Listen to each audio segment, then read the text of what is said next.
Նրանք երբեմն անտեսանելի վկաներն են մեր տխուր պահերի, երբեմն էլ մեր ժամանցի մասնակիցը, եթե ոչ ստեղծողը։ Ընկեր են լինում բոլորին, բայց քչերին են թողնում մոտենալ իրենց։ Իզուր չէ, որ նրանք բայրերի, արգելապատի հետևից են միայն մասնակից։ Հայտնի ֆիլմերից մեկում նույնիսկ արտահայտություն կա «Բարմեն Արիստոկրատ ռաբոչего класса»,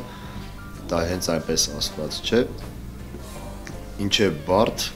որովհետև առաջին հերթին բարմենը պետք է լինի ինտելեկտուալ, պետք է ցանկացած պահի կարողանա շփվի հյուրի հետ ցանկացած թեմայով։ Հոգեբան, ընկեր, բայց ոչ երբեք բաժակի։ Բարմենները լավ գիտեն, երրորդը բավ է արտահայտությունը։ Տարիներ առաջ ստեղծվեց Բարմենների ասոցիացիան։ Այստեղ են մասնագիտության հմտություններ սովորել քաղաքի տարբեր բառերում աշխատողները։ Մինչ բաժակին հասնելն ու համերը նրբորեն համադրելը, նրանք սովորել են, թե որ խաղողը որ գինու համար երբ պետք է քաղել։ Այս պահին մենք գտնվում ենք բարիստայի սենյակում, այստեղ սովորում են սուրճի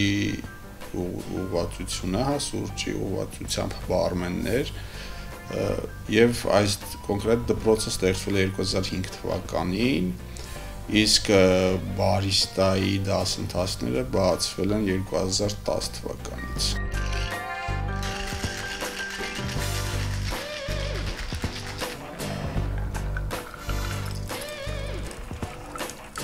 Ցանկացած մասնագիտություն դառնում է ապրելակերպ, երբ սիրում ես ու նվիրվում։ Քանի որ մեր բարմենը պատնեշի այս կողմում է, հետաքրքրվենք, թե ինչպես է այս մասնագիտությունն ազդում մարդու ապրելակերպի վրա։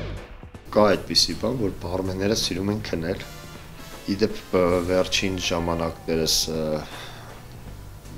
հարցում էր կատարվել, ուսումնասիրություններ արվել, ամենառիսկային ընտանեկան կյանքում ամենառիսկային մասնագիտությունը բաժանումների առումով բարմենները եղել են առաջին հորիզոնականը։ Այդ գիշերային կյանքի հետ կապված թե շատ շփումների, այցելուների հետ։ Կարծում համ գիշերային կյանքը, համ շատ շփումներ։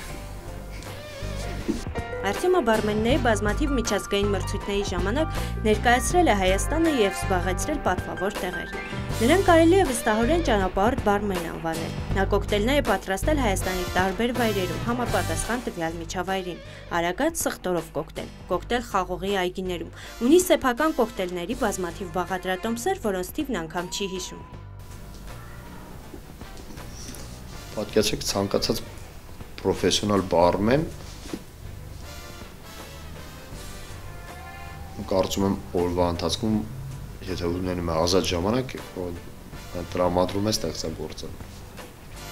Քանի որ հանդիպել ենք լավ բարմենի, սխալ կլինի առանց բաղադրատոմսի հեռանալ։ Իդեպ նա հաճույքով է ներկայացնում բաղադրատոմսը, համարելով, որ այցելուն իրավունք ունի իմանալ ինչ է խմում։ Այսօր ձեզ կներկայացնենք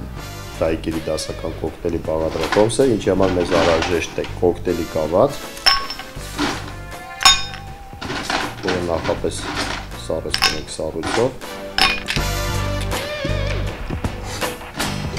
այնուհետև վերցնում ենք շեյքերը,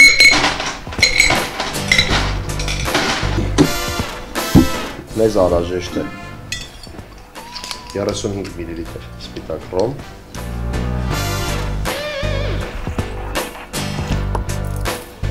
10 մլ շաքար եշարակ, թարմ կամած լայմի հյութ,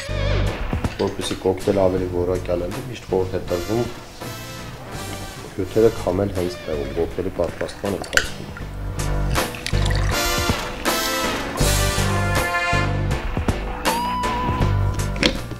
Որից հետո շեյքերը սառեցնելուց հետո հեռացնում ենք համբար սառույցի ջուրը,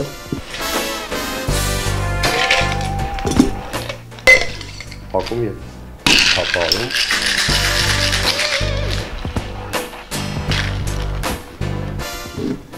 Այնուհետև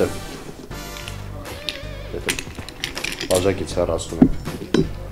սառույցը եւ քամում ենք։ Այսքանը համեցեք։